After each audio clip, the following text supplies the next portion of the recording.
এগুলো এখন নাই, হয়ে যাবে এক সময়। আমি প্রায় সময় বলি, এই হুজুরদের বেশিরভাগ লাইভ একটু যদি আপনারা ঘাঁটেন, দেখবেন যে ওনাদের বিবাহের সময় ওনারা কেউই এত ভালো হালে ছিলেন না এখন যতটা আল্লাহ তাআলা ভালো অবস্থাতে রেখেছেন।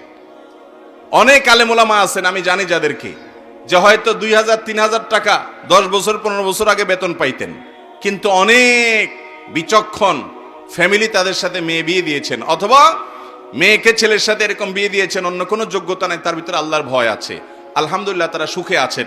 আর সম্পদ দেখে, বাহ্যিক রূপ লাবণ্য দেখে যারা হাবুডুবু খেয়েছেন, ঝাঁপ দিয়ে পড়েছেন, তাদের জীবনটা জ্বলন্ত জাহান্নামে পরিণত হয়েছে, এরকম ঘটনা হাজারো আমাদের সামনে আছে।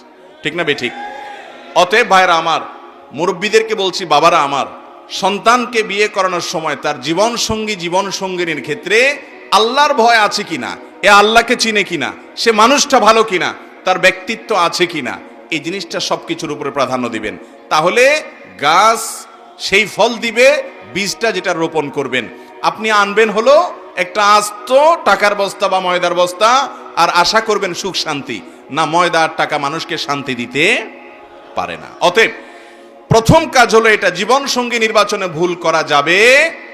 অন্য যা কিছু থাকুক না থাকুক, দিনদারি থাকতে হবে, তারপরে অন্য সবকিছু। নাম্বার 2, দ্বিতীয় কাজ হলো,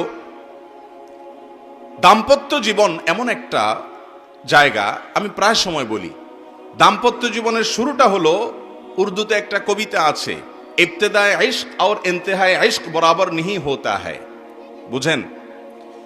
প্রেমের শুরু আর শেষ একরকম হয় না।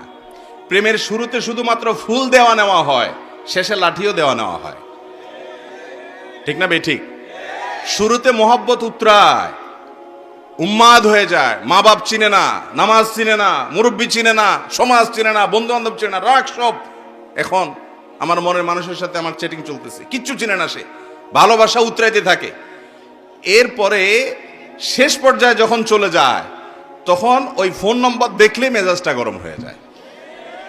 ঠিক না বেঠিক? ইবতেদায়ে ইশক আর ইন্তেহায়ে ইশক বরাবর नहीं होता है। এটা বাস্তবতা যে প্রেমের শুরু আর শেষ একরকম থাকে। যারা বিচক্ষণ তারা একটু হিসেব করে পা বাড়ায়। ঠিক একইভাবে বৈবাহিক জীবনে 3টা ধাপ আছে। কয়টা ধাপ আসে?